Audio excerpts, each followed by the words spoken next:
quick little summary of it. What if a single list could expose powerful elites, global corruption, and a decades-long sex trafficking ring? Here's the Epstein Yo, I files thought they were explained showing the fast. basic. Jeffrey Epstein was a wealthy financier who used his money and connections to allegedly run a global sex trafficking operation involving underage girls. He was arrested in 2019, and just weeks later, I thought he it was died in a 2009. Manhattan jail cell, officially ruled a suicide, but sparking endless conspiracy theories that someone didn't want him talking. At the heart of the controversy are the so-called Epstein files, thousands of pages of court documents, flight logs, and witness testimony naming dozens of powerful people who allegedly knew Epstein, flew on his private jet, or visited his private island. So who's on the list?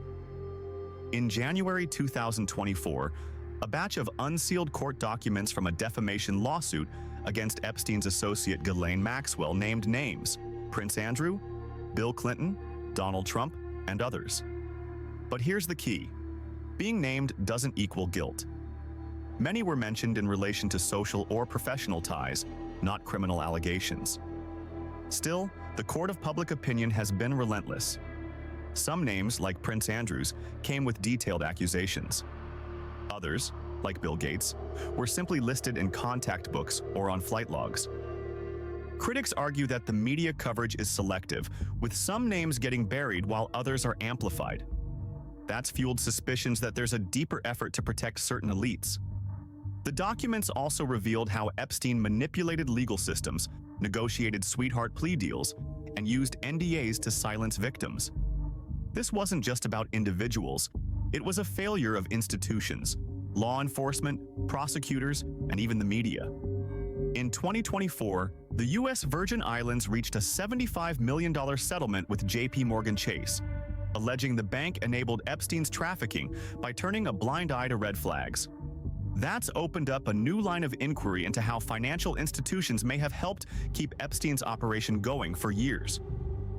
Most recently, in June 2025, Elon Musk publicly accused President Donald Trump of being named in the Epstein files. In a provocative string of posts on X, Musk claimed this alleged connection is the true reason behind the document's secrecy. Alleged connection.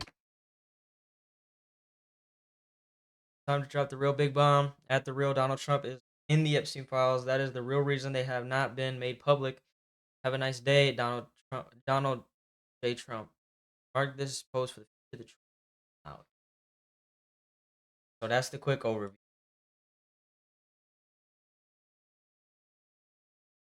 Um, that was kind of my basic understanding of it. That he had this sex trafficking thing, like the whole pedophilia ring,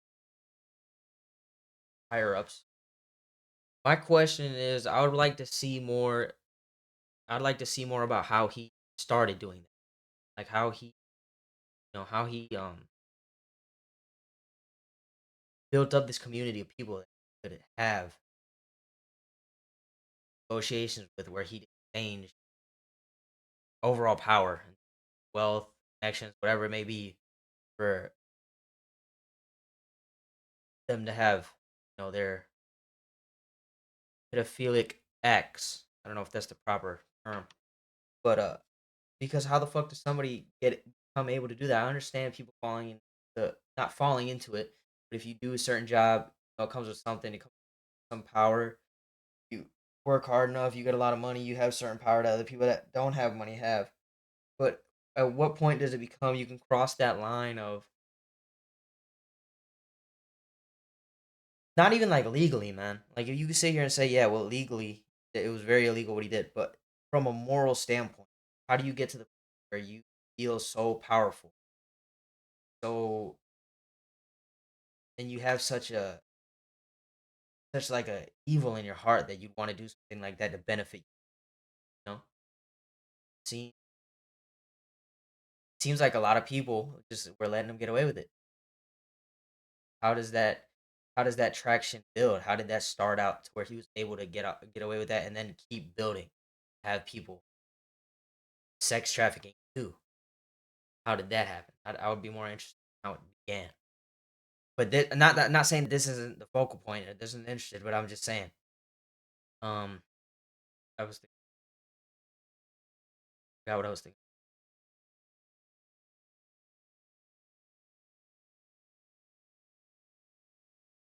The From expert help with taxes to smart money to this this is a this is a full analysis of the list, and yeah, man, it's just strange. It's strange to me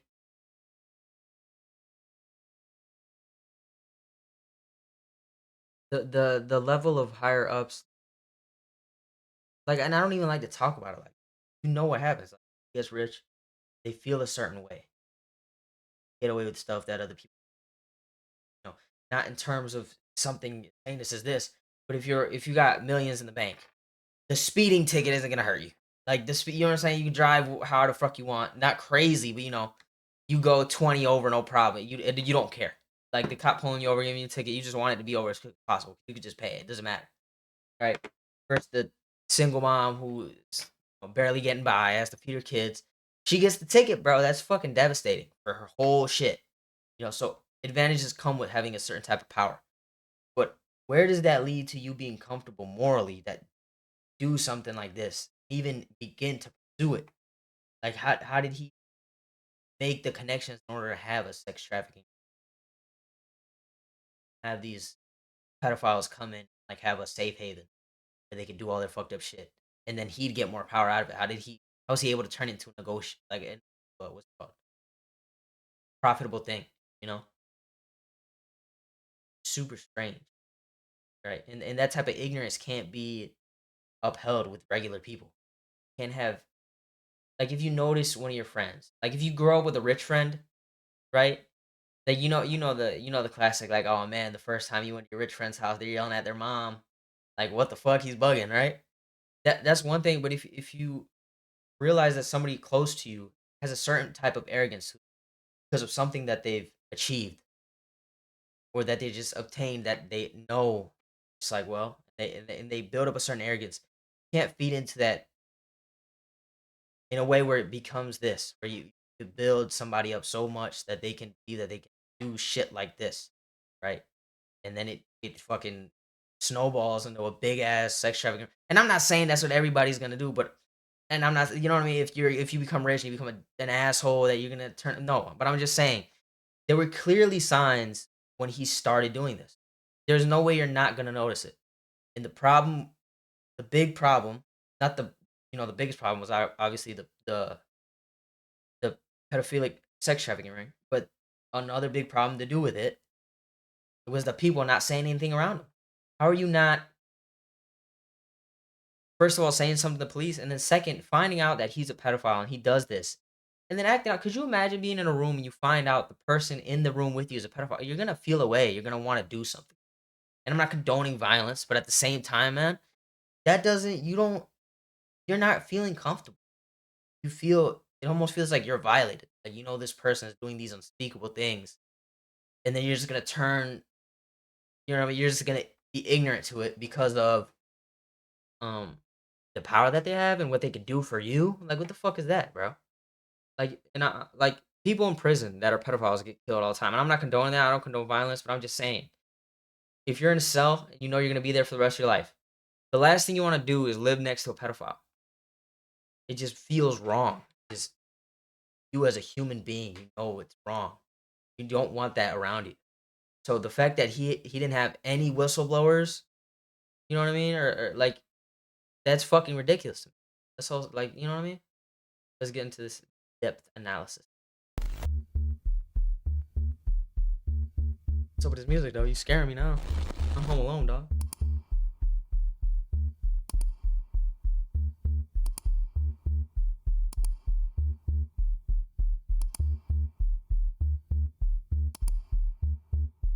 A few days ago, the Department of Justice added to their massive Epstein files dump, which is now sitting at something like 3.5 million documents in total. And ever since the most recent release on the 30th of January, I've been digging through to see what I could find. There is still so much to dig through, and new revelations are constantly coming out from people sifting through the data. Just to give you an example of just how much material was released, this recent dump consisted of 4 datasets, which were numbered 9 through 12. Several of the datasets are hundreds of gigabytes in size, and that's with them being compressed into zip files. With all that being said, I'd like to share everything that I have uncovered over these last few days. Just as a warning, a lot of what you're about to see and hear is extremely disturbing, and, yeah, just brace yourself. I forgot what I was... This is one of the most disturbing aspects of the new release, but it gets a bit muddy as what we're about to talk about is clearly a collection of anonymous tips and complaints sent to the FBI, typically via phone calls. One of these complaints, which can be found in Dataset 10, was received on July 4th, 2016, through a report to the FBI's public access line. The call was made by an attorney representing an anonymous Jane Doe to report, quote, the sexual exploitation and rape of a minor child of 13 years of age by Donald J. Trump and Jeffrey E. Epstein. Maher stated that his client, Jane Doe, was enticed to cross state lines to visit with Epstein and Trump to perform sexual acts on both adult men at special parties hosted by Epstein. Doe was told that this was to further her modeling career and something that she had to do. During the summer of 1994, after her 7th grade school year ended, Doe took a 3-day bus trip from her father's home in the Midwest under the pretense that she would be visiting her grandmother. Doe traveled instead to New York City in order to start a modeling career. Doe was initially turned down and asked to return with a portfolio at a later time.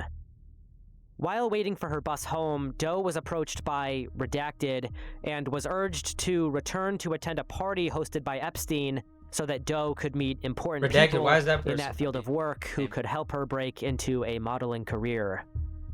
Doe was also told that she would be paid for attending the party. Redacted mailed Doe a buddy pass plane ticket to fly her back to New York.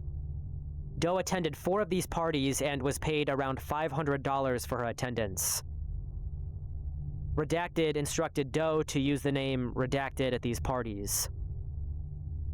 The complaint then goes into such a graphic description of SA that I can't even read it here verbatim on YouTube. The complaint ends with the following. Doe was then threatened with violence by both men to not make any report of what happened. Quote, "We'll make you disappear like Redacted."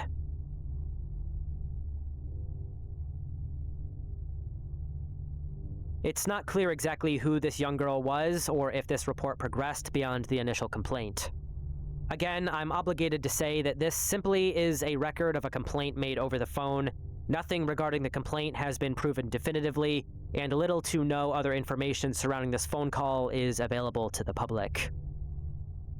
Something that I feel the need to mention here as well is the fact that the FBI sits within the executive branch of the United States government, meaning they are directly held accountable to the president. Look about her, like, based on the fact that this was reported to the FBI just months before Trump entered office in January 2017, there's a clear conflict of interest here. Of course, the same goes for the actual release of the files occurring right now, with Trump back in office for his 2nd term. If he really is implicated, well, that means he's the boss of the entire department entrusted with uncovering those crimes. Of course, this one report is just one of many reports like this in the files. At this point, I decided to search for more of these FBI complaint forms in the files, and I found this one in Dataset 9. Unfortunately, it's almost entirely redacted. Oh well, surely the FBI had good reason to redact the entire thing.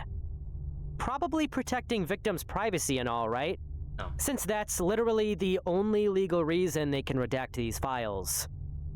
According to the text of the Epstein Files Transparency Act, the U.S. Department of Justice may only withhold or redact information for a very narrow set of legally permitted reasons, most prominently to protect victims' personally identifiable information.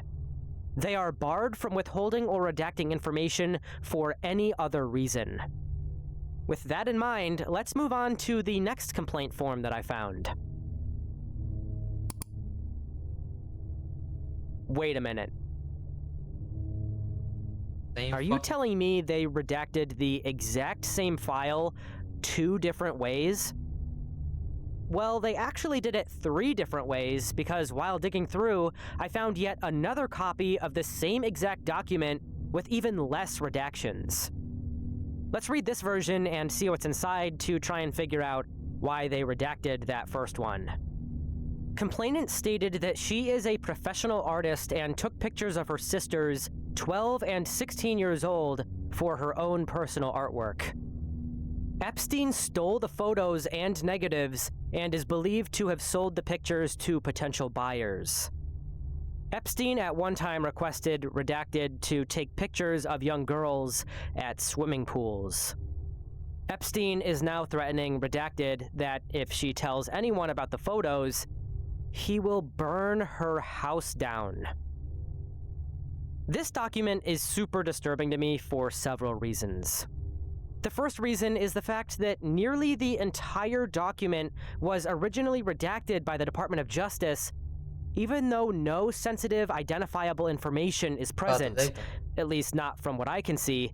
And this is a really big f***ing deal, because this kind of thing, where multiple copies of documents are found with varying levels of redactions, can be seen all over this latest release of the Epstein files. It's important because it means information is being withheld and blacked out for essentially no reason. These instances where there's duplicate copies we can view directly are where we've gotten lucky, where we can prove that they removed important allegations, testimonies, and other information that might be necessary to painting the full picture. We might never know what information was pulled or blacked out that we'll never get to see. Take this document, for example. Yeah, it's literally just a bunch of black pages. What's in here? Is it another complaint form with damning testimony against elites, or those in power? Did the Department of Justice decide to save their own asses by fully redacting a page incriminating their boss? It's weird how much we have shit no was, way of knowing, but because of instances like this, we know like that he was they like, are well, if I go down, you're gonna absolutely go down with me, the redacting people are gonna wanna important see this. information And that you get they this, legally it's like, have no we'll right to block redact. everything. No, it's weird But there's to me even that Trump more was in there important so revelations much, to be made in regard to this and document. then his like presidential Notice run, the he was date like all this about was releasing filed. them. Like, September I don't know if 3rd, he felt like he could fully 1996. block everything that incriminated him. That is Like, not like that, I'm not insane. gonna call him. Are you telling me the but FBI just the has fact that been you're in the receiving files is tips bad. against Like, Jeffrey just in general, Epstein it's not a good since look. 1996 Like, you with a I don't damning know. account of him I don't know about you, stealing but I and wouldn't want to selling be, especially if I'm CP president. before threatening the I wouldn't photographer want to be with all up in arson, these files. and we're only just I don't finding know if he out felt about like he all could these just very block specific himself out of details it, or surrounding his what the fuck, crimes. but As I'm sure some of you familiar with the Epstein saga have already put together, the photographer involved in this case is Maria Farmer, and she is in fact known as the very first person to file a criminal complaint to law enforcement in regard to Jeffrey Epstein in 1996. Her story is well known and he got has been arrested well known for some in time. 2019. We've known for a while that she, at one point, had a lockbox containing her personal nude and semi-nude photographs, as well as the negatives of her younger sisters, which were taken as anatomical studies for graduate art class. This lockbox had been pried open and had its contents stolen by Epstein and Ghislaine Maxwell while she was working with them, but more on that later. On what? However, from what I've put together, this release from a few days ago is the first time the public has seen the official complaint to the FBI from when the incident originally happened. With this in mind, and with her speaking out against Epstein and his associates so publicly for years, it's hard to see why they would black out her entire testimony in that first document. It's just plain sloppy, and sloppiness cannot be tolerated with one of the most important criminal cases in American history. Anyways, here's another complaint form, one that's honestly even more disturbing than the others we've just discussed. For context, this was filed by a man named Edward Aragon, the host of an Albuquerque radio talk show known as The Rock of Talk. He went to the FBI after receiving a disturbing anonymous email regarding Jeffrey Epstein's Zorro Ranch on November 21st, 2019. Zorro Ranch was Jeffrey's massive 10,000-acre private estate in New Mexico. It featured a large mansion and other facilities where he hosted guests and obviously brought the girls.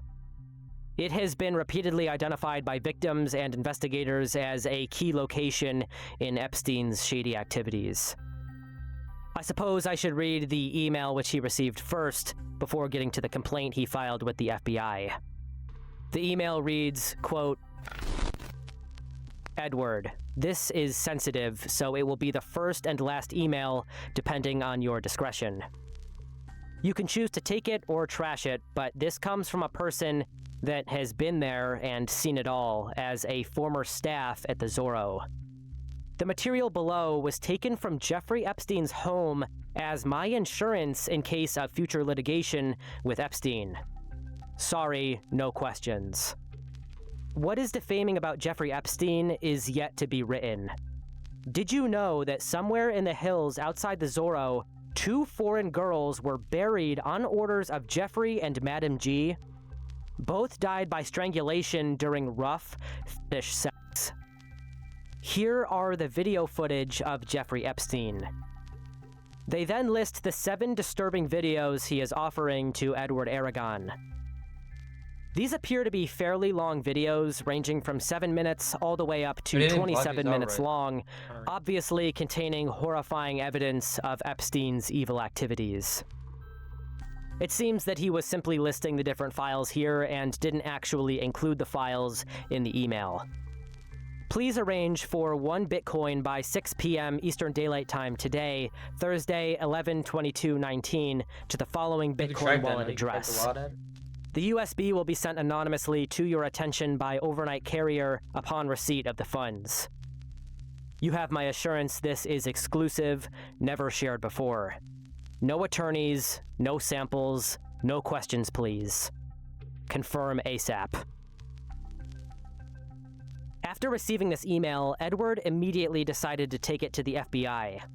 Upon contact, the following report was made. I would've got the video file.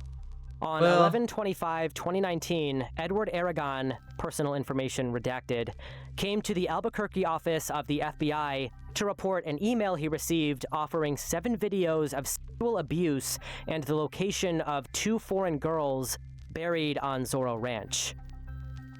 On 11/21/2019, Aragon received an email from redacted@protonmail.com regarding 7 videos of SA by Jeffrey Epstein and the location of 2 foreign girls buried on Zorro Ranch for sale for 1 Bitcoin.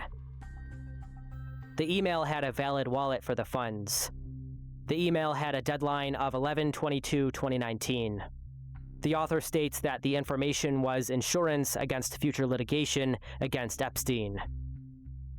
Aragon believes the email could be valid since he uses his full first name and thinks he is a listener to his radio show. Aragon owns a radio show, Rock of Talk, where he has conducted his own extensive investigation into the Epstein Ranch and has obtained significant information about it. Aragon has been published in other news outlets regarding his investigation. Aragon also consulted other members of the media regarding the email. The consensus was that it may be real and that he should report it. However, again, this is all surrounding a single anonymous email from a potential listener of his radio show. The fact that the show broadcasts to the Albuquerque area, from which the Zorro Ranch is just an hour's drive away into the surrounding desert, might mean the person who emailed him truly was local to the area, worked on the ranch, heard his show, and decided to share the information he had been sitting on. What videos working on? Unfortunately, little other information is available. Aragon did not send the Bitcoin, and as a result, nothing came of the situation. The final anonymous complaint I'm going to be covering in this section is another one that has been heavily circulating online recently, but for good reason. This is likely the most disturbing collection of anonymous complaints in the files, and it was one of several that were taken down from the DOJ's Epstein repository.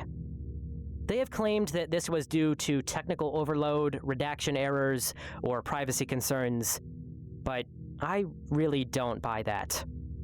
At least not for this specific example. Given the wild accusations that the following file contains against Trump, I wouldn't be surprised if the DOJ was trying to save themselves by taking it down without anyone noticing. It was swiftly put back in its place on their website, I assume upon realizing that the damage was already done. Anyways, let's just get into the file. The first section reads, Redacted reported an unidentified female friend who was forced to perform oral sex on President Trump approximately 35 years ago in New Jersey. The friend told Alexis that she was approximately 13 or 14 years old when this occurred, and the friend allegedly bit President Trump while performing oral sex. The friend was allegedly hit in the face after she laughed about biting President Trump. The friend said she was also abused by Epstein. We then move on to the next complaint.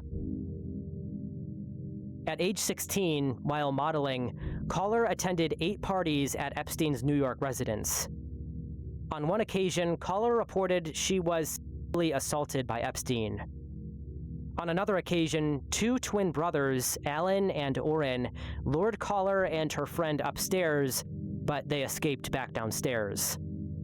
Caller stated Orrin raped her best friend, and a third brother, Tall, raped a 14-year-old girl named Redacted. Caller named other individuals involved in, quote, big orgy parties with her, other young girls, and older Victoria's Secret models, including Bill Clinton and Donald Trump. Complainant reported she was a victim and witness to a trafficking ring at the Trump golf course in Rancho Palos Verdes, California, between 1995 through 1996.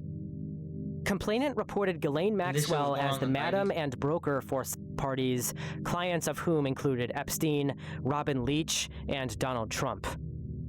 Complainant reported participating in orgies that some girls went missing, rumored to have been murdered and buried at the facility. Complainant reported being threatened by Trump's then head of security that if she ever talked of what went on there or who she saw, she would, quote, end up as fertilizer for the back 9 holes like the other cuts. Complainant claims to have video of high-profile parties, dealings with cartels, and having witnessed Robin Leach strangle a young girl to death at a party. This next one appears to have come from someone who spoke directly with a victim. My question is that, quote, so, the victim reportedly knew about criminal activity that occurred in multiple states and on airplanes, and told complainant there were films of prominent men such as Epstein, Bill Clinton, and Donald Trump, and that Ghislaine Maxwell is in the videos as well. Just across the files we've already gone through so far in the video, we've now heard multiple claims of there being actual video evidence out there of these horrific crimes. Videos that might actually finally prove beyond a shadow of a doubt exactly who was at these parties and what horrific, dare I say, satanic things they did there. Something that distresses me, however, is the idea that, well, with the rise of AI video, how could we ever really prove any of these videos are real? I mean, even if the public is pretty sure that they're real, couldn't the rise of AI lead to issues when trying to actually prosecute or hold these people accountable? Is photo and video evidence no longer enough to prove these people are guilty? This is terrifying to think about because we are desperately in need of some damning, irrefutable evidence like this so we can actually go after these elite pedophiles. So far, it's looking less and less likely that we'll ever actually see any of these videos reach the light of day. But even if they did, could these politicians and billionaires just hide behind the AI defense? I hope not. Regardless, it pisses me off that the FBI seemingly had an endless array of opportunities to obtain these incriminating videos, yet apparently never got their hands on any of them. Not the Rolling Stones. Not after raiding each of Epstein's homes, not after receiving innumerable complaints from victims, all accusing the same people of doing the same horrific things to them. I find that very hard to believe. It's blatantly obvious that there is absolutely a massive cover-up going on. Granted, we have received a lot of new photos and videos in these releases, which we will be getting into in a moment, but conveniently, only enough to incriminate Epstein himself, who took all of the accountability with him when he took himself out in that jail cell. To me, it's pretty clear that he seems to have been chosen as the scapegoat for this whole operation, with the FBI's story indicating that there were no clients, there were no parties on the island, he just hoarded all the girls for himself, and now he's dead, so it's all over, case closed. Dog, but my Literally thing is, nobody is like, buying that, and especially not now after the DOJ was forced to dump these files. Who the fuck made the call to the FBI since they were investigating? Not after we've looked at this mountain of complaints and tips from victims, identifying the same powerful people, all involved in the same criminal activities. But how was there not a trial? Of course, the couple that we've touched on so far have barely scratched the surface of what's actually sitting in this dump. They're gonna give you a bond. In fact, just within this one document, so who made the call to be like, hey, put that on hold? You know what I mean? That's what it seems like. Following up after a call with NYPD officer regarding her previous tip, reporting that she was forced to perform sex acts when she was 13 years old and pregnant in 1984. Complainant also reported there were high-profile individuals involved in her sex trafficking and the murder and disposal of her newborn daughter. Complainant reported Donald Trump participated regularly in paying money to force her to perform sex acts with him, and alleged Trump was present when her uncle murdered her newborn child. Again, I'm obligated to note that these are all anonymous tips and claims. Most of them, according to the column on the right, appear to have been unverified, which means none of these can really be used as proof in, say, court. They seem to have largely just been anonymous phone calls to the FBI, and because the email chain this chart was included in was made in August of 2025, much of the Epstein-Trump information was obviously already a very hot topic and widely publicized. Unfortunately, it seems that the majority of the claimants in this document could not be contacted by the FBI following their initial tips, and as a result, they remain unverified.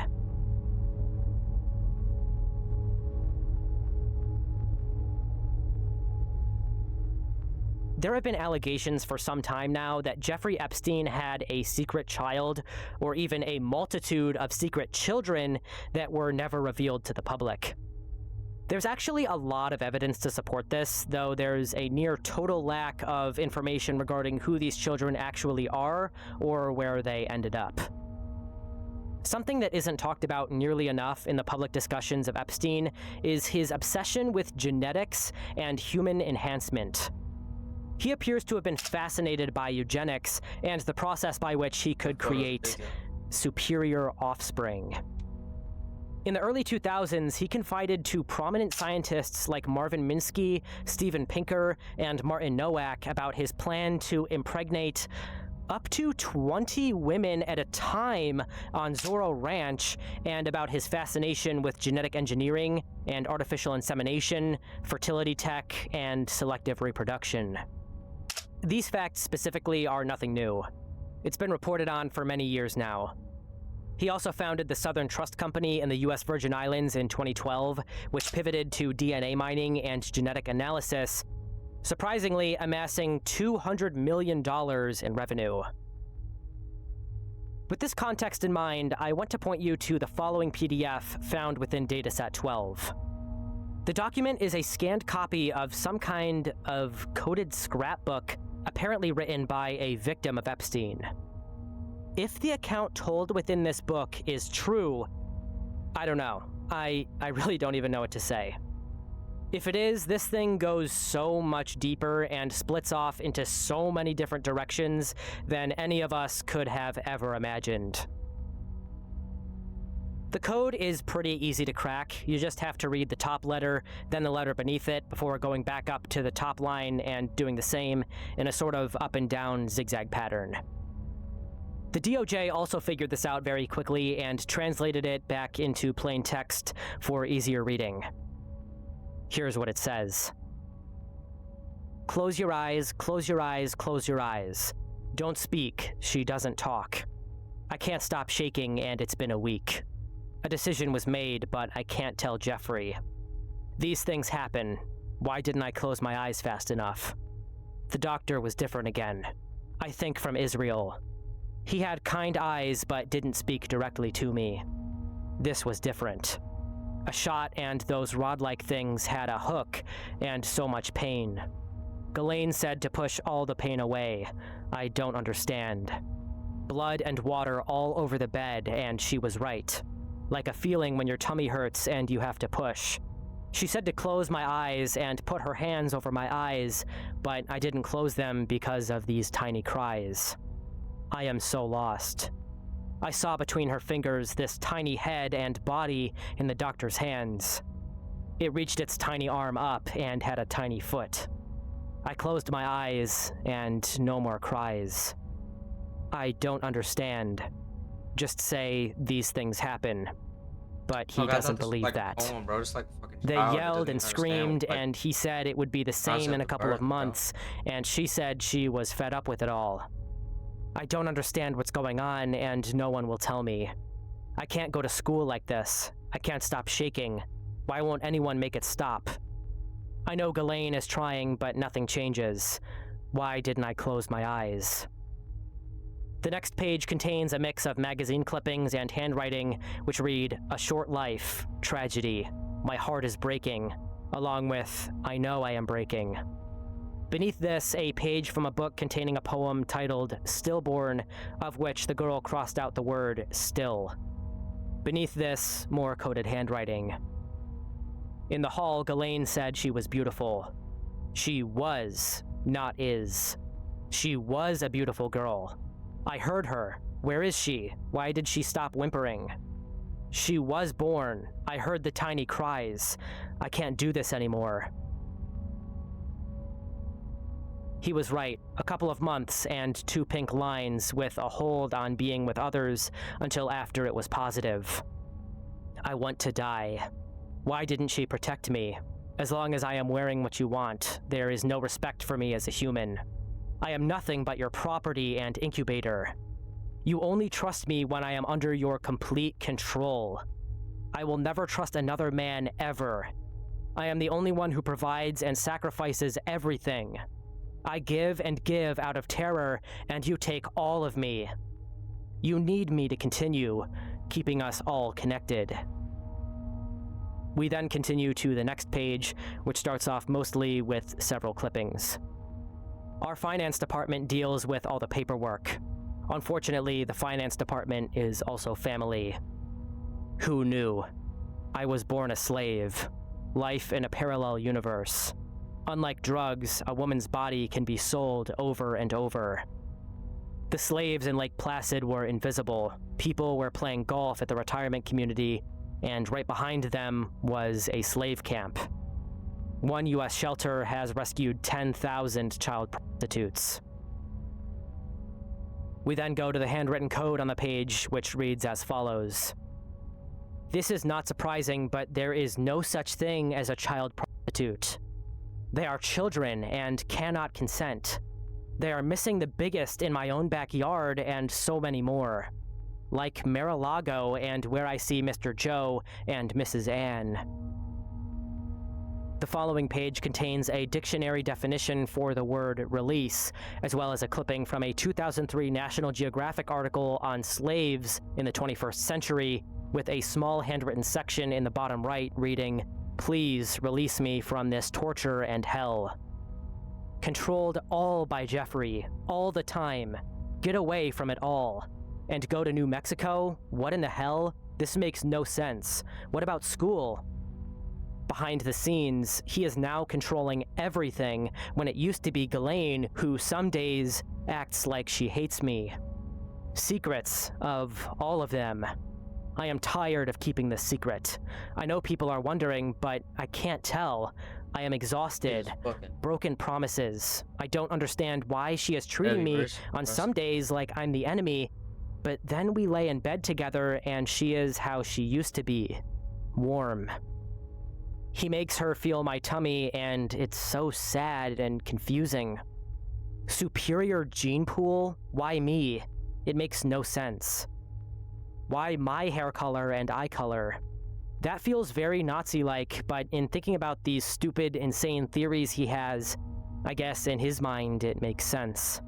The piano and music comments are made to convince me this is right and will create perfect offspring, he calls them. I don't think it works that way, and it's making me hate playing altogether. Piano or viola, I am starting to resent them both.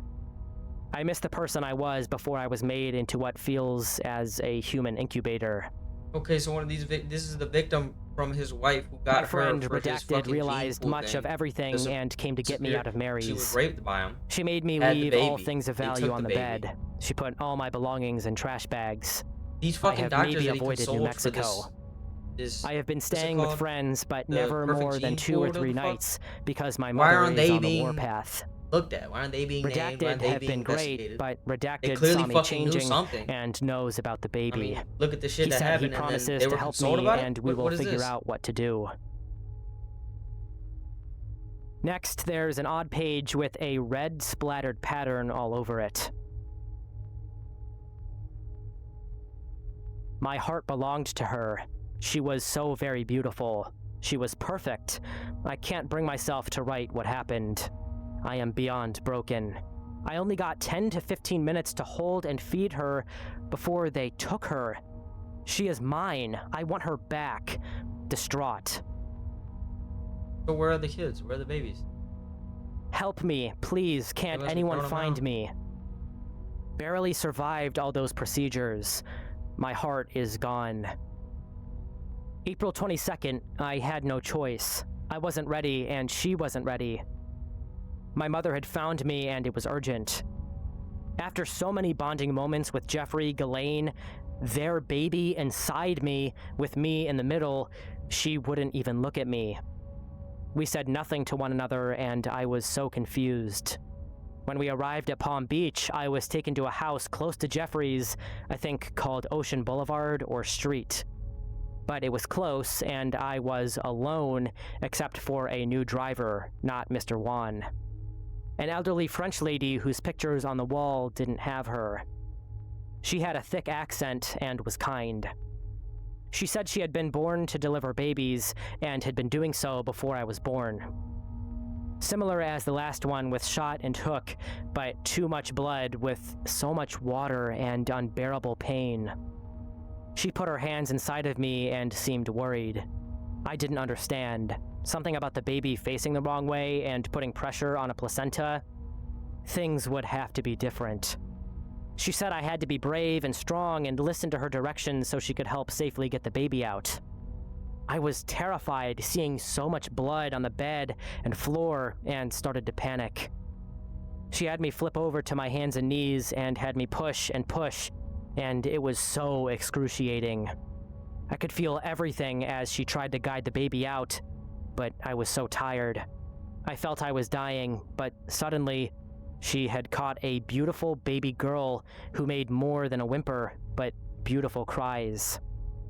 She let me hold her and washed her and brought her back clean and perfect.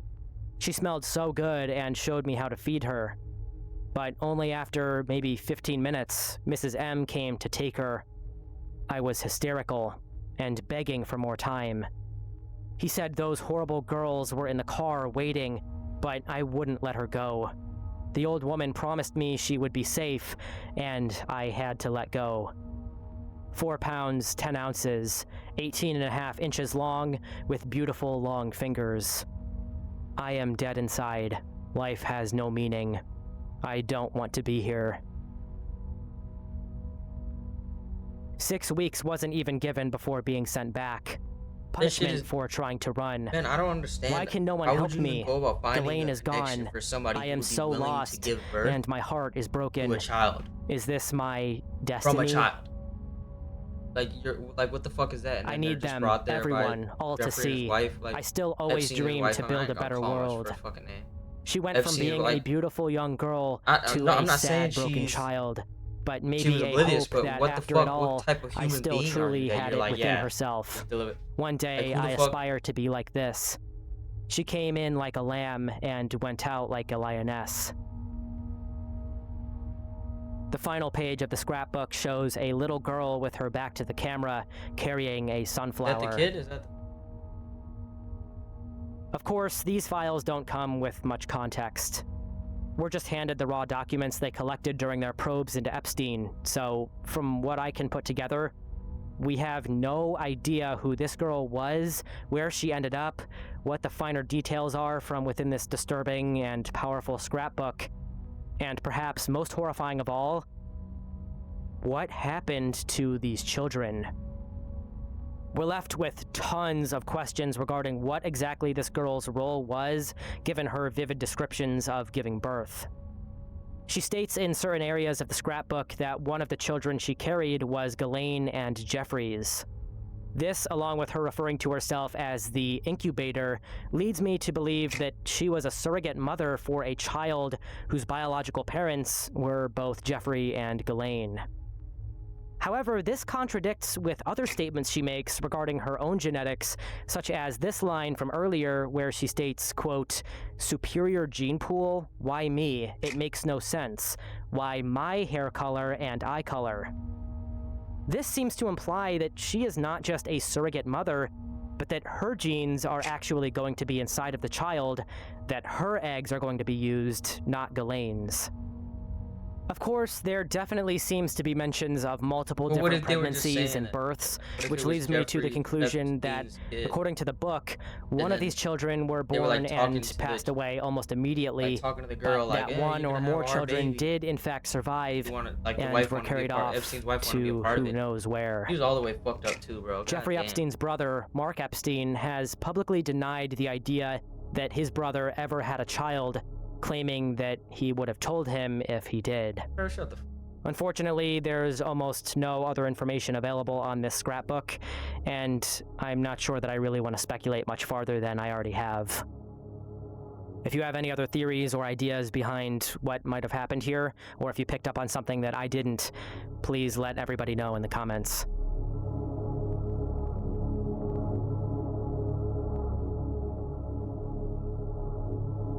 This is more of a logistical problem with the files rather than something that was actually found involving Epstein, but because the DOJ is the facilitator and owner of all this information and is responsible for delivering it to the public, and has a clear track record of pushing back against doing so in an effective manner, they've put themselves into a situation where they appear to be implicated in the cover-up of Epstein's criminal activities.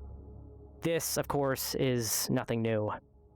With all that being said, there are many issues with the actual release of the files we're discussing right now that is a major topic of discussion, in some cases, even more so than the actual contents of the files themselves. For instance, at first glance, it seems that you can just view all of the files by scrolling through them on the website, but unfortunately, and they don't make this clear at all, their website appears to only be capable of displaying a list of PDF documents. Now, that does mean lots of information is available to view directly on the website, but left out are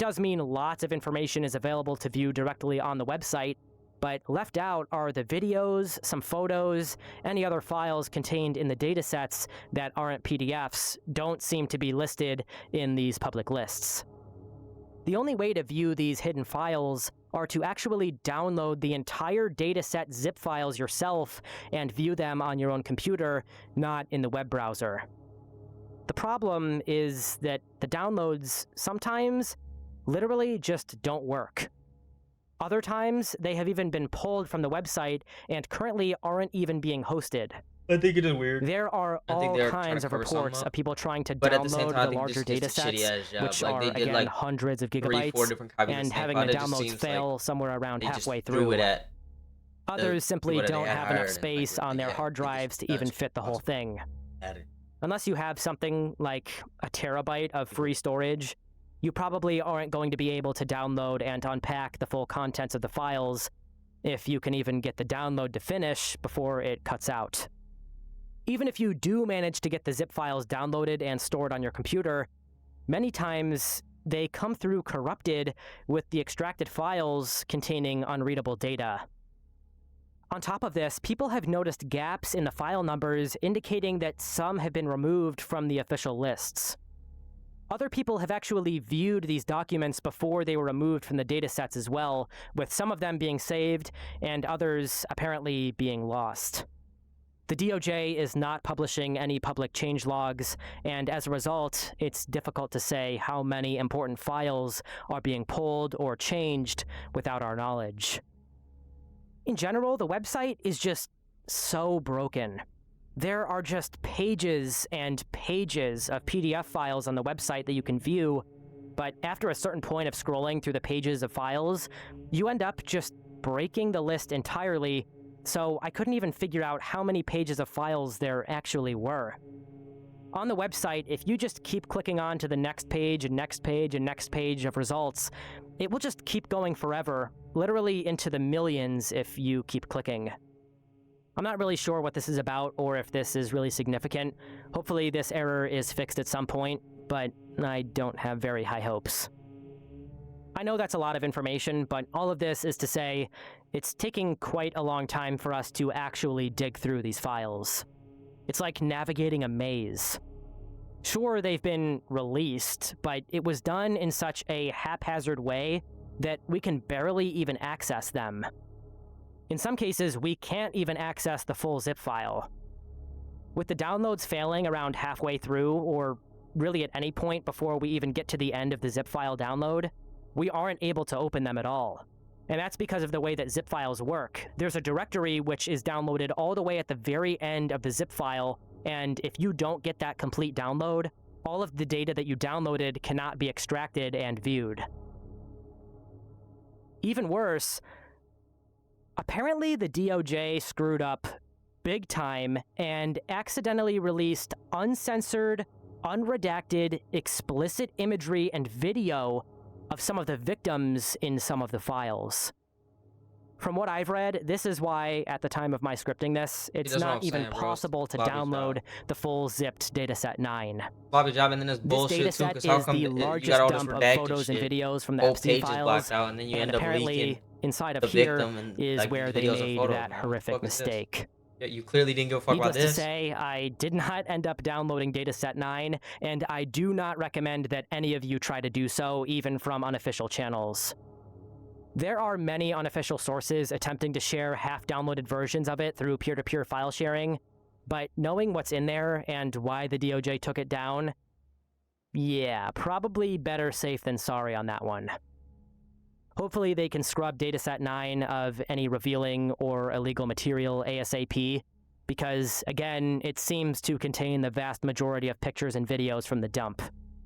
Pictures and videos which may be necessary in holding certain people accountable. We need to see exactly who Epstein's clients were so that they can be held accountable for their evil desires and actions. I can only hope that the DOJ feels the same way. Bro, but you're mute. Trying to creep me out. With all that being said, and again, without downloading Dataset 9 on my own, these are some of the most disturbing images I've collected from the files that I was able to get my hands on in more of a safe and secure way. If you've been keeping up with everything going on over the past few days, you've probably come across some of these images. There's this one of Prince Andrew leaning over some young girl. We don't really know who she is or what's going on in the photograph. Next, there's this one showing a cross with something redacted in front of it. There seems to be a theme of Epstein and these other elites mocking Christ and Christianity, so I wouldn't be surprised if there's something really disturbing behind this black box. Again, we really don't know.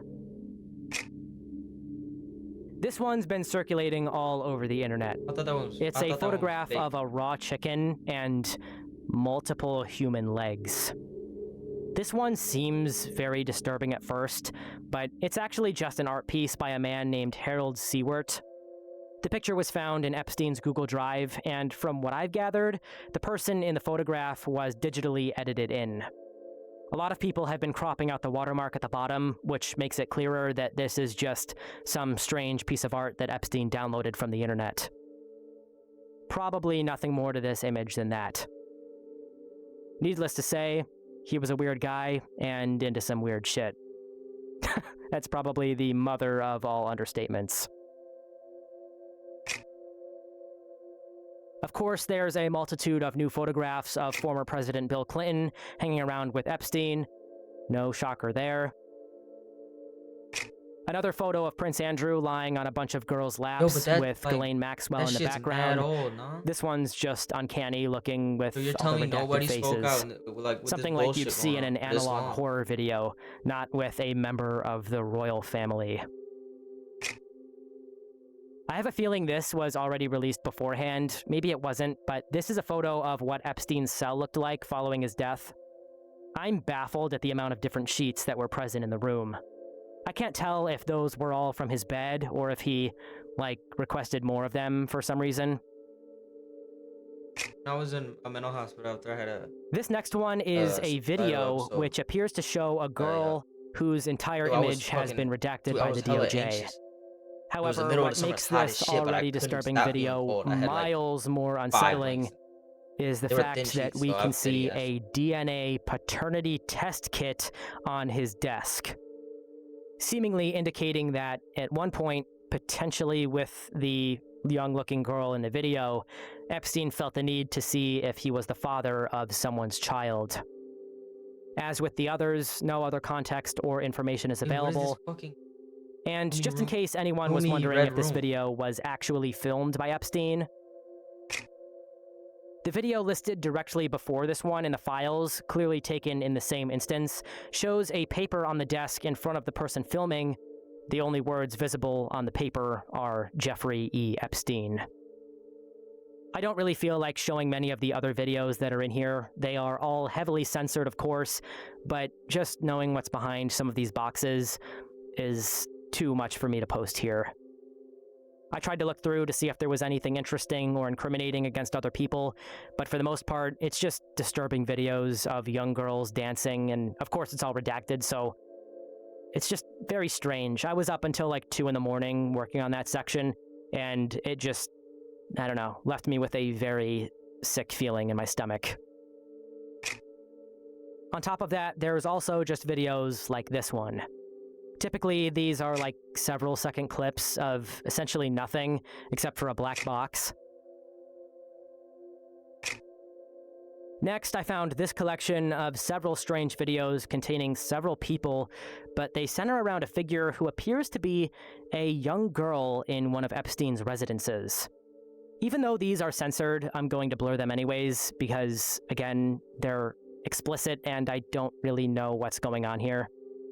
The girl is wearing this see-through outfit and rings this red bell in different clips. There appears to be some writing on the bell, but I can't really tell what exactly it says from the short clips. Next, there's this fucking abomination of a video.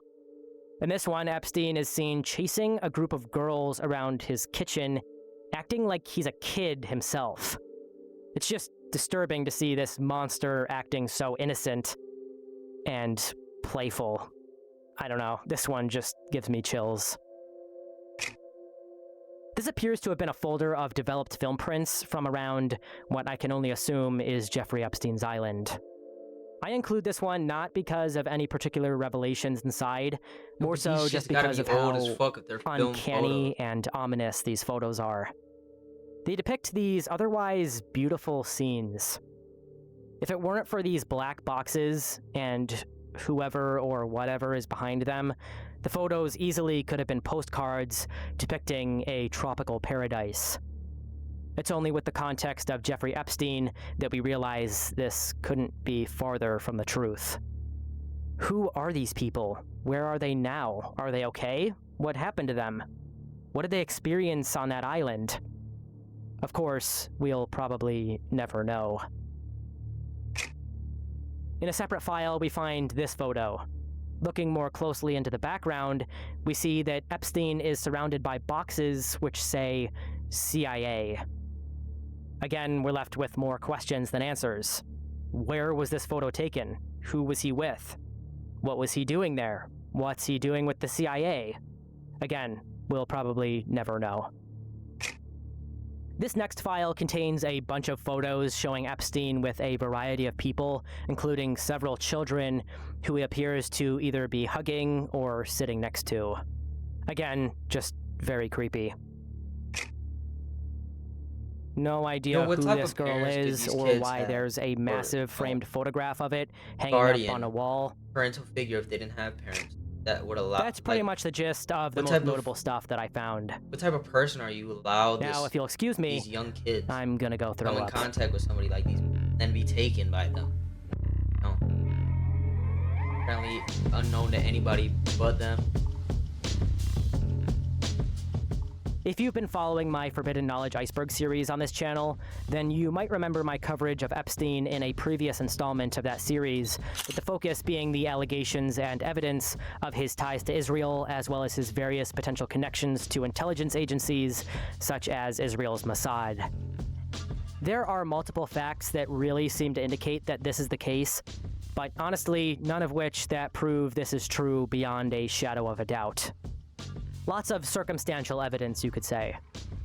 From where I stand, the key intelligence connection was through Ghislaine Maxwell's father, Robert Maxwell, the media mogul who owned a vast publishing empire comprising Pergamon Press, Macmillan Publishers, as well as Mirror Group News, which runs the Daily Mirror.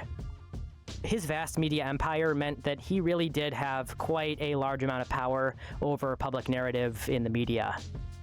All that being said, Robert Maxwell is all but confirmed to have been a Mossad agent in the 80s, smoothing deals to allow for the sale of bugged Promise software into United States nuclear labs, leaking untold swaths of nuclear secrets back to Israel for their own development of a nuclear weapon. Again, I covered this in depth in another episode of the Forbidden Knowledge series. He served as a back-channel communicator, covertly delivering messages for Israel to and from high-level figures, and has been described as an asset by former Mossad officer Ari Ben-Menashe in the 1990s. Ben-Menashe then goes on to explain in his accounts that Robert Maxwell is the one who introduced Epstein to Israeli intelligence, which continued following Maxwell's death through his daughter, Ghislaine Maxwell, who obviously remained his main accomplice throughout his criminal activity. When Robert Maxwell died, he was buried in Israel with Israeli President Chaim Herzog delivering the main eulogy and Prime Minister Yitzhak Shamir also in attendance. Reports consistently mention at least 6 serving or former heads of Israeli intelligence services also having been present at the funeral. I feel like I'm like Ari Ben-Menashe also claims that Epstein, Ghislaine Maxwell, and Israeli intelligence targeted U.S. politicians and elites with underage girls to gather compromising material for Israeli leverage. I don't even feel like I can react. He specified that Epstein ensured victims were minors to make acts criminal, not just embarrassing. It just feels Further compounding evidence of this comes from the actual victims and investigative reports from the authorities. Now we're going back to that 1996 complaint form from earlier that we looked at, involving the artist Maria Farmer and the explicit photos that Epstein stole from her. Well, I do, but Well, the way that she got into that situation was that she had been employed by Epstein as an art advisor, scout, and receptionist at his East 66th Street townhouse in Manhattan. She acquired art, greeted visitors, and ran errands with Ghislaine Maxwell. Of course, with Maria being the very first person to report Epstein to the authorities, this was well before any of these allegations were known, so Maria Farmer is not to blame for not knowing about this stuff. During her time working for him, Epstein personally showed Farmer a hidden media room or security room with multiple monitors displaying live feeds from hidden pinhole cameras in bedrooms and bathrooms throughout the townhouse. She explains that he led her through a concealed door disguised in an interior limestone wall. Pushing it open revealed a room equipped with banks of monitors, TVs stacked on top of one another. She noted the presence of men seated in the room, actively watching the footage, whom she believed at the time were part of Epstein's security or monitoring team. According to Farmer, quote, I am never gonna use the restroom here, and I'm never gonna sleep here, you know what I mean? It was very obvious that they were, monitoring private moments. She described that the entire house was under constant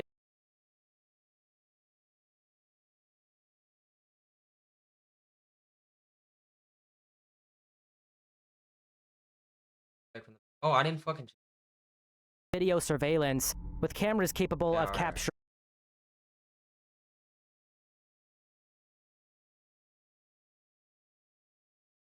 capturing highly personal activities. Constant video surveillance, with cameras capable of capturing highly personal activities.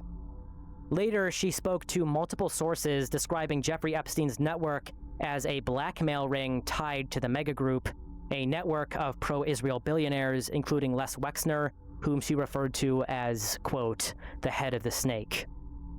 With all of that background in place, I decided to look through the recent DOJ dumps to see what new evidence might have come out in regard to the blackmail ring.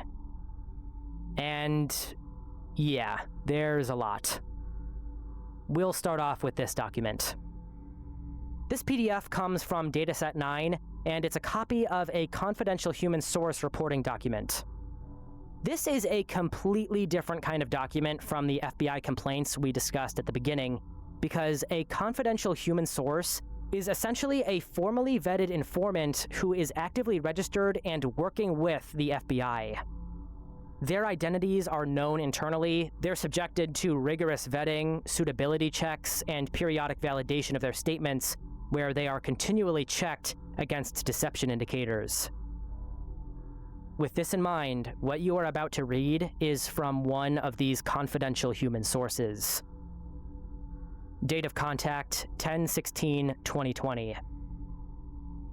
Captioned confidential human source, CHS, was asked by the handling agent about information he or she may be aware of related to improper domestic or foreign influence over the electoral process in the US.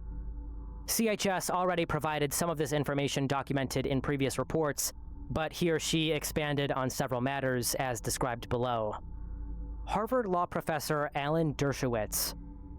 CHS learned that Dershowitz influenced many students from wealthy families. For example, Josh Kushner and Jared Kushner were both his students.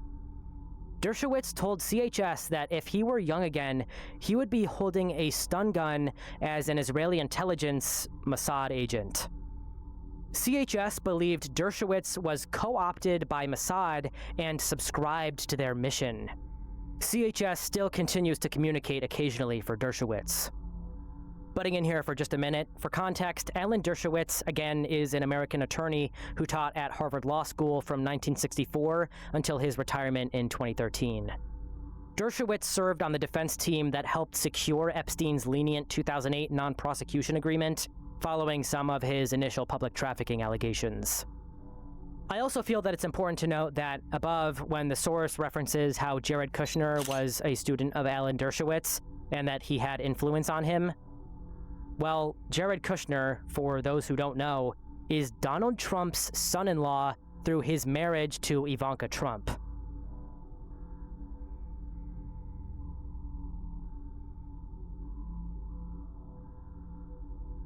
Jeffrey Epstein was represented by Dershowitz. CHS remembered Dershowitz telling Alex Acosta, the U.S. attorney of the Southern District of Florida at the time, that Epstein belonged to both U.S. and Allied intelligence services. CHS shared phone calls between Dershowitz and Epstein, during which he or she took notes. After these calls, Mossad would then call Dershowitz to debrief. Epstein was close to the former Prime Minister of Israel, Ehud Barak, and trained as a spy under him. Barak believed Netanyahu was a criminal. Saudi Arabia, Israel, and the United Arab Emirates are allied against Qatar, Turkey, Iran, and Syria. One of CHS's redacted, who presumably worked redacted, asked CHS a lot of questions about Epstein. CHS became convinced that Epstein was a co-opted Mossad agent. CHS advised Chabad is doing everything they can to co-opt the Trump presidency. Chabad is basically state-sanctioned Judaism. It is used by Putin to keep tabs on all the Russo-Jewish oligarchs. On the day Trump was elected president, Ivanka Trump and Jared Kushner were at the gravesite of Rabbi Schneerson, who was the most powerful rabbi in the Chabad network. Kushner has moved a lot of Russian investment money around. The FBI should investigate Kushner's family charities to find evidence of corruption and money laundering, as Chabad routinely uses charities to launder money. CHS provided the attached article entitled Jim McGreevey and His Main Man by Craig Horowitz, published 9/10/2004. While the article is old and centered on Charles Kushner, that is, Jared Kushner's father, it highlights and documents the deep ties the Kushner family has with Israel and their history of corrupt business practices and alleged violations of election laws.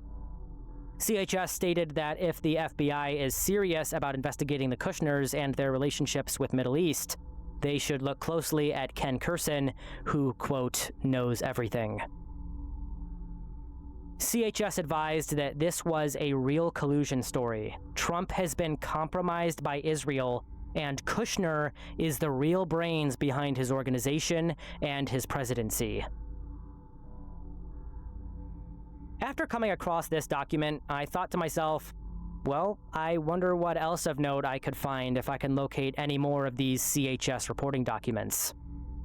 I realized that at the top of the form, there's a name for these forms, FD-1023.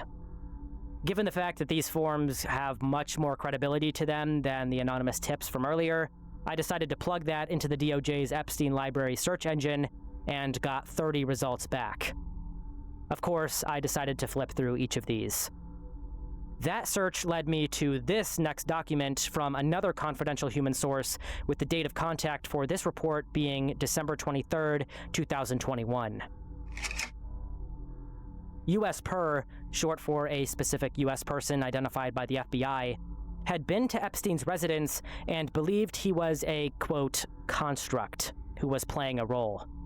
Specifically, Epstein was running an Israeli state-sponsored technology collection and extortion operation. This assertion is backed up by two variables. One, who his benefactors and assistants were. Two, what activities he was involved in. Due to the number of secrets Epstein must have been aware of, it's not surprising that he did not last long after being put into custody. Epstein started with two main sources of money. Epstein was very close with Ghislaine Maxwell on all aspects, legal and illegal. Maxwell's father, Robert Maxwell, was a very wealthy Israeli intelligence Mossad agent who died in the 1980s after falling overboard from a yacht. But it was widely suspected he was assassinated. Maxwell was very close to Epstein and is currently being prosecuted for helping him groom young girls to have sex with visitors to Epstein's estate. Epstein's operation lured some of the most powerful and influential people in the world to his home, where they had the opportunity to have sex with young girls in lavish situations. This would have been recorded in some way, which could be used to control and extort non-cooperators as needed in the future. The American billionaire and founder of Limited Brands, Leslie Herbert Wexner, was born in the US by parents of Russian Jewish origin. Wexner formed close relations with Epstein in the 1980s and became his primary benefactor. Wexner let Epstein run his business from one of his homes. With his mysterious and seemingly endless source of investment funds, Epstein went on to become one of the biggest donors in cutting-edge technology being developed at Harvard and MIT, and gained full access to the research facilities as a result. Epstein was represented by Harvard professional Alan Dershowitz, who is a staunch Jewish Zionist with suspected connections with Mossad. I don't know. The rest of the raw text was redacted, and unfortunately, unlike earlier, I was unable to find another copy of it that the DOJ decided not to redact. Higher ups If you're Again, working in as we discussed earlier, something this like could have been government, a somebody, completely meaningless regardless of who redaction you are that and what didn't your protect character is, if you're looking anybody into something, except your for higher the up comes, people taps you on who the shoulder, are hey, you're not implicated in supposed these to be, crimes.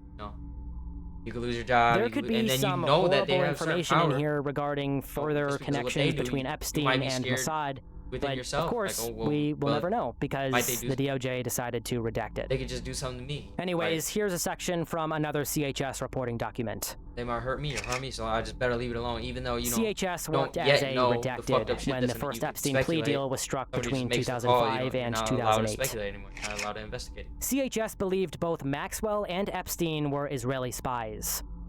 Maxwell's sibling did a lot of stuff for the Israelis, and her father was a Mossad spy. CHS commented that one of the things spies do is try to take photos of themselves with prominent people, rich and famous people, and then present this to their handlers to give themselves credibility. CHS believed Maxwell would do this frequently. One such example was the photo of Maxwell with Elon Musk, which was part of her con to take photos with prominent people. This is all obviously super interesting stuff. It would be interesting to know who these sources were and if these allegations were ever verified by the FBI. There's obvious circumstantial evidence that Epstein has ties to Israel, but unfortunately, nothing that's been released yet seems definitive enough to be considered direct, damning, irrefutable evidence of his involvement with intelligence. However, with that being said, of course, there can only be so many coincidences before things start to smell a little fishy.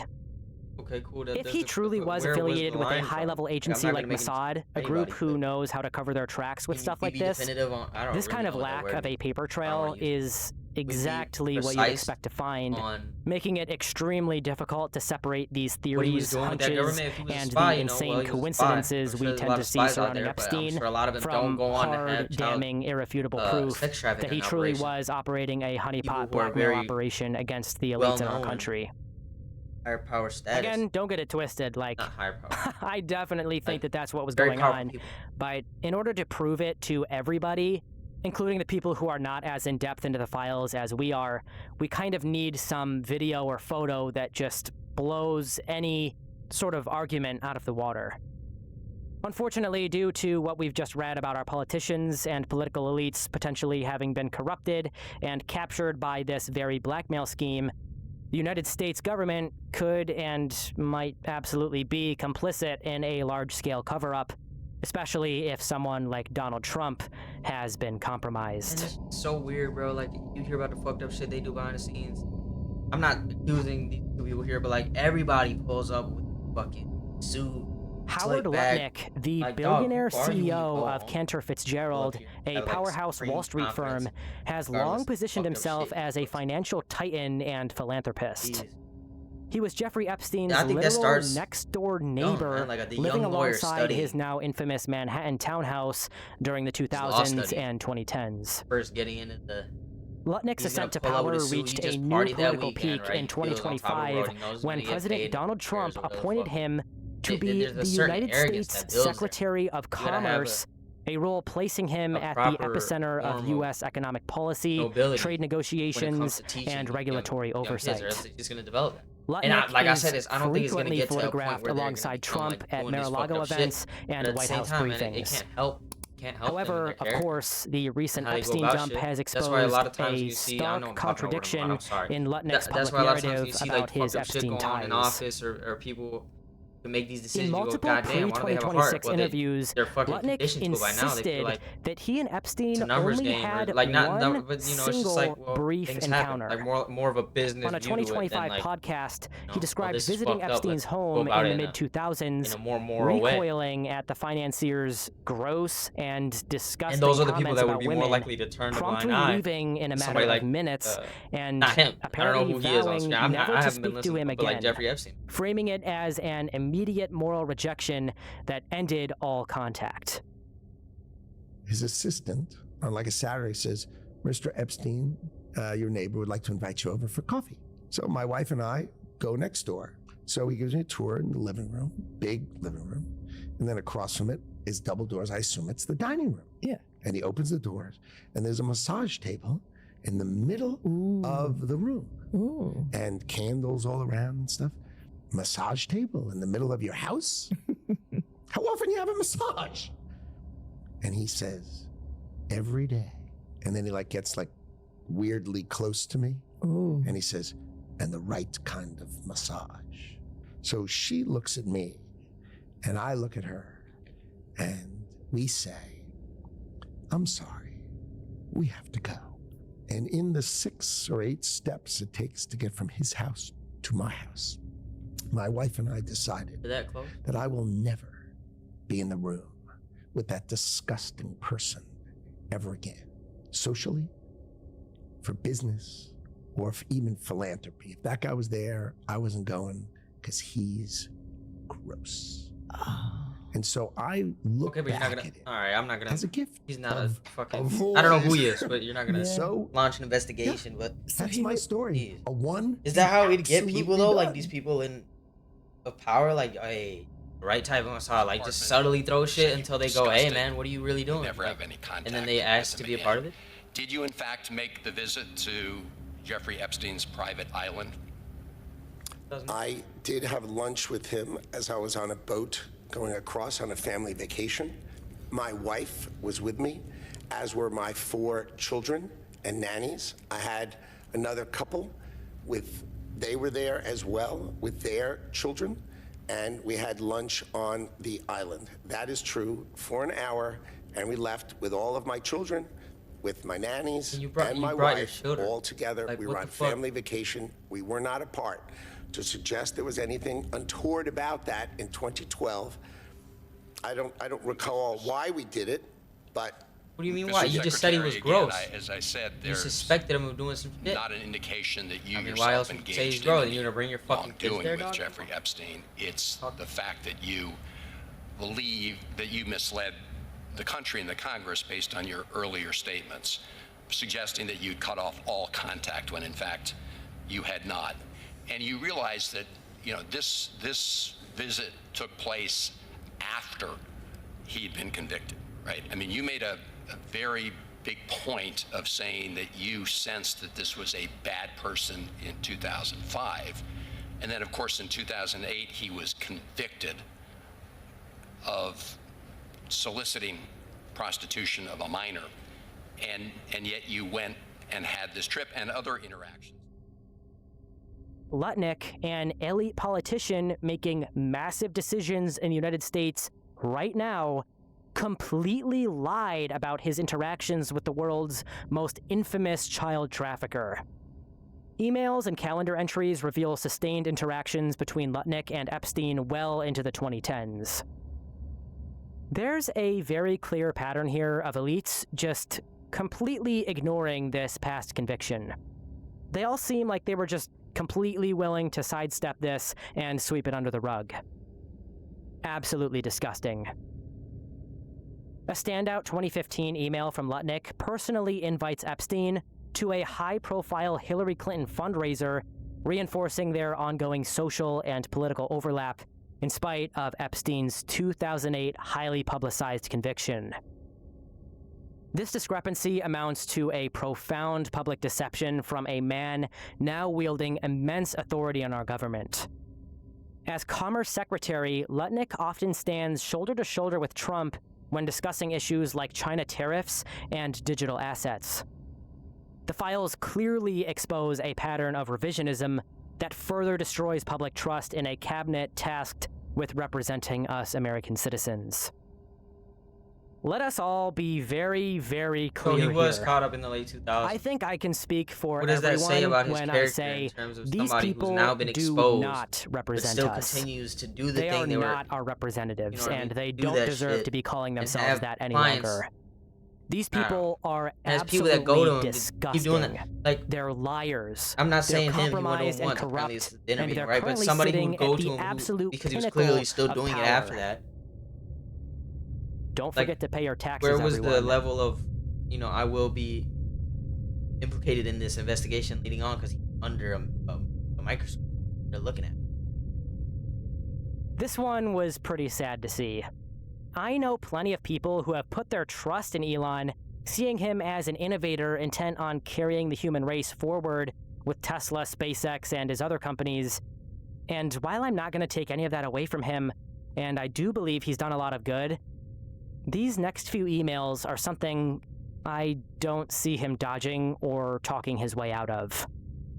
This email chain, released in the recent batch of files, occurred between Elon Musk and Jeffrey Epstein years after Epstein's widely publicized 2008 conviction for soliciting prostitution from a minor. Epstein had pled guilty to those state charges in June of 2008 involving solicitation of prostitution with someone under 18. And it continued on after? His crimes and lenient plea deal were major news stories at the time, covered extensively by media outlets, making his status as a convicted sex offender public knowledge well before this correspondence between him and Musk began in December of 2012. The DOJ's recent release included several emails between Musk and Epstein, proving beyond a shadow of a doubt that Elon actively sought social interaction with Epstein despite knowing his criminal background. In late 2012, Musk explicitly asks, quote, "What day or night will be the wildest party on your island?" Wow. This wasn't a passive acceptance of an invitation. This was an inquiry about when Jeffrey Epstein, a known sex offender, would be having the wildest parties on his private island. Musk indicated he and his then-wife, Tallulah Riley, would attend, showing clear intent to visit. Epstein later writes to Elon on the 24th of December 2012, stating, "You are welcome to stay or just come for the day. Plenty of room. I will send a heli to get you." Musk replies the following day, on Christmas of 2012, quote, "Do you have any parties planned? I've been working to the edge of sanity this year, and so, once my kids head home after Christmas, I really want to hit the party scene in St. Bart's or elsewhere and let loose. The invitation is much appreciated, but a peaceful island experience is the opposite of what I'm looking for." Epstein responds that day, writing, "Understood, I will see you on St. Barth. The ratio on my island might make Tallulah uncomfortable." Obviously referencing the ratio of men to women, or men to girls on the island, potentially making Tallulah Riley, Elon Musk's now ex-wife, feel strange. Musk replies several hours later, "Ratio is not a problem for Tallulah." If that wasn't sketchy enough for you, it gets worse. In fact, I almost missed this one, but this email, which comes exactly 2 years after the events we just discussed, in December of 2014, with an email reminder from Google Calendar, likely to one of Jeffrey Epstein's assistants. It simply states, "Elon Musk to Island, December 6th. Little other context was available for this email, but I'm going to assume this wasn't a fluke, and instead almost definitely signifies that Elon and Epstein were at least in the process of a different negotiation for him to go to the island, a separate one from the previous arrangements that were made in 2012. To be fair, there's no evidence in the released files that Musk ultimately traveled to Epstein's island, but the emails demonstrate that he was apparently willing to, and even enthusiastic about, doing so. This directly conflicts with what Elon claimed in the past before these emails leaked, with Musk repeatedly denying any close or voluntary connection to Jeffrey Epstein, portraying their interactions as minimal and/or unwanted.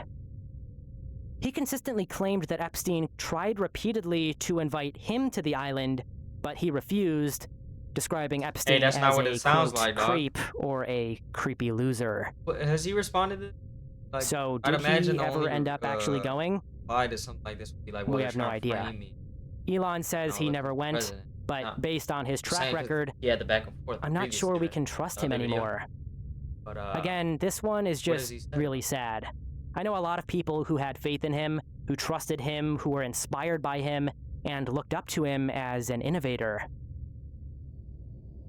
Never meet your heroes, I guess. No, he was.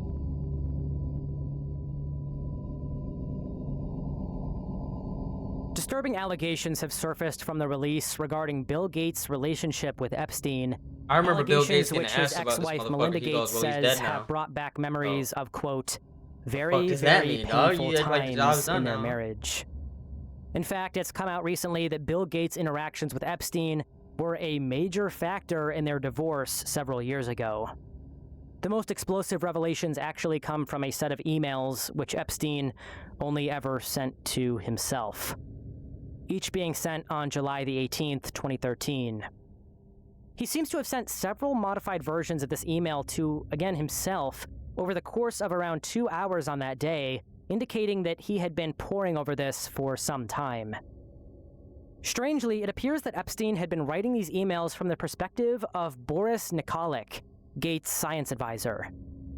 He seems to have been pretending to be Nikolic, writing a resignation letter from his perspective in which he would also threaten to expose Gates' alleged misconduct. This appears to be either blackmail preparation or some kind of a power fantasy. Epstein seems to have created at least 7 versions of these drafts, refining allegations he could potentially use as leverage against Gates after their relationship soured. By writing from Nikolic's perspective rather than his own, Epstein could frame the damaging claims as coming from Gates' trusted advisor, making them seem more credible. Although Epstein did actually know Boris Nikolic, it doesn't appear that he was actually involved in the writing of this email at all. Instead, the most likely scenario is that Epstein was using his real friendship with Nikolic to craft more believable blackmail material for whatever reason. Again, it doesn't seem that this email reached Bill at the time. Regardless of the strange format and intentions behind the email, the information it reveals regarding Bill Gates, if true, is fucking crazy and reveals just some of the compromising dirt that Epstein had on powerful people such as Bill Gates. One section of this email reads, quote, "What I did receive, however, was an unfriendly, strongly worded email telling me how employable I am and that I should not look to you for any significant financial help in the future. To add insult to injury, you then subsequently, with tears in your eyes, implore me to please delete the emails regarding your STD, your request that I provide you antibiotics that you can surreptitiously give to Melinda, and the description of your penis. You also made it clear to me that I am not to refer to redacted. That is another topic that must remain between the two of us." In another email Epstein sent to himself on the same day, he also writes the following, seemingly in the form of a sort of confession or resignation letter, again from the perspective of Boris Nikolic. In my role as his right hand, I had been asked on multiple occasions and, in hindsight, wrongly acquiesced to participating in things that have ranged from the morally inappropriate to the ethically unsound, and had been repeatedly asked to do other things that get near to and potentially over the line into the illegal. Though it was kindly suggested that I make a transition to a new position after my 6 years of service, and that Bill would, in his words, give me a generous package, I felt by accepting the package I would be doing a disservice to myself and my future.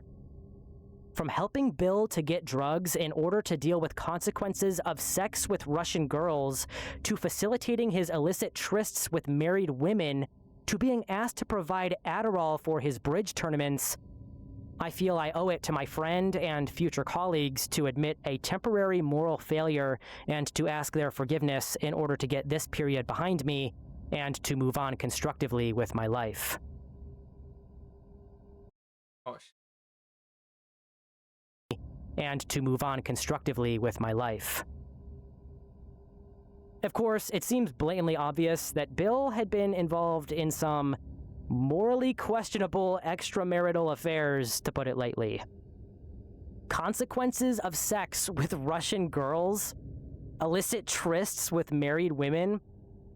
It sounds like at some point, if the facts behind these emails are true, Bill Gates desperately sought help obtaining treatment for the STDs he had allegedly contracted and apparently spread to his wife.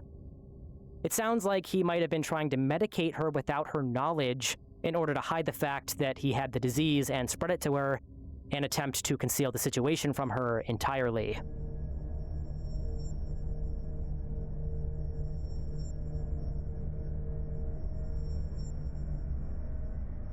This one didn't really fit in anywhere, but I had to throw this in.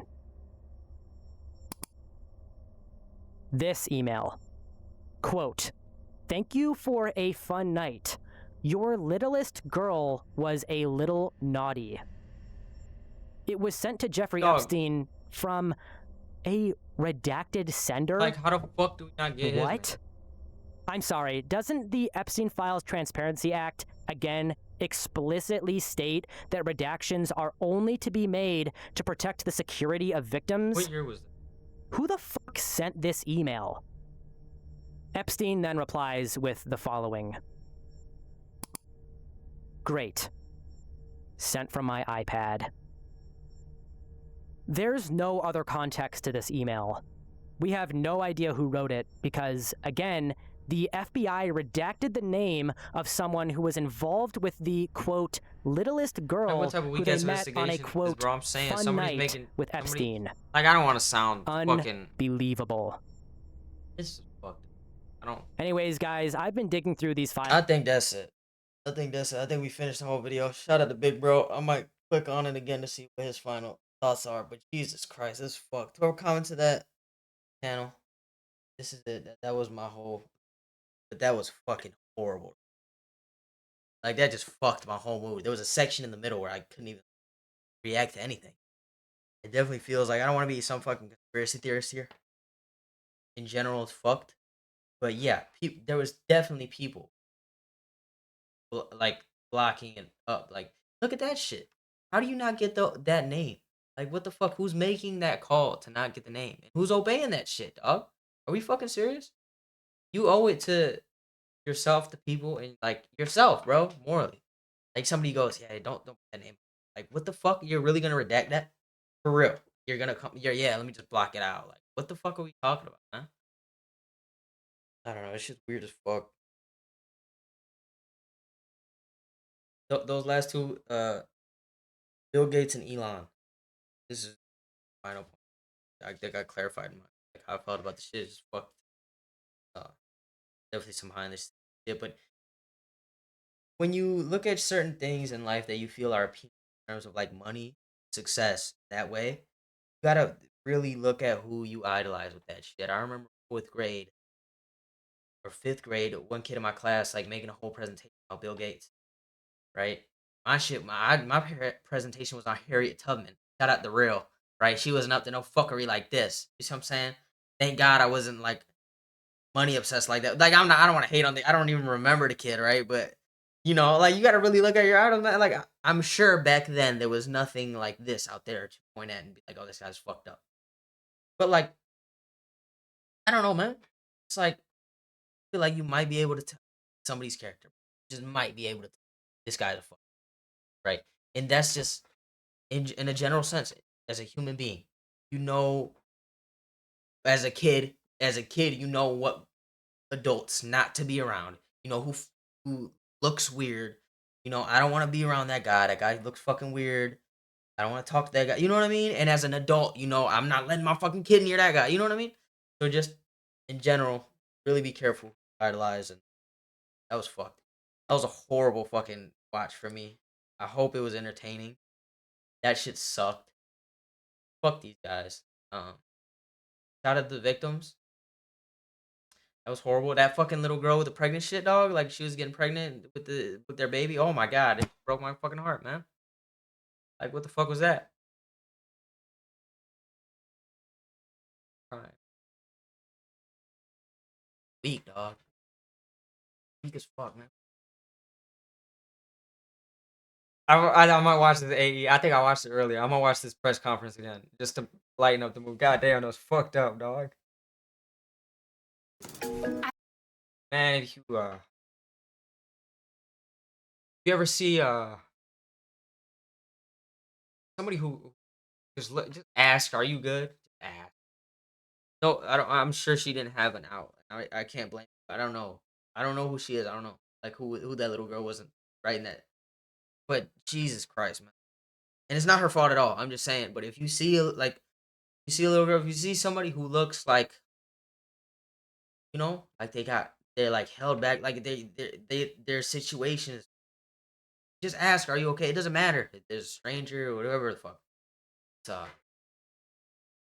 man, I don't know. I just think like, where was that little girl's parents at, bro? Where was her parents at? Let me clear up my last statement. I'm not gonna put my headphones on. I'm watching it. I was not stating that it was the little girl's fault at all, and I wasn't saying that she should have spoke out or she didn't. I don't know what her situation was in the moment. From what I seen though, what I'll say is it was fucked up. I thought it was fucked up, and what I was trying to articulate was it's sad that it seems like her parents either weren't there or didn't do a good enough job. And I just ask if you're out somewhere in public, if it's a stranger, if it's somebody regardless, if somebody feels off and you look at them and they don't look secure, I have somebody around them or not just look, you know, jittery, like look like they're not comfortable. Ask, are you good? Are you okay? Are you save somebody's life, man? Just you gotta watch out, especially a young kid, man. Especially. Like I remember as a young kid, not like I used to get nervous and not say shit. Like I just didn't want to talk to anybody.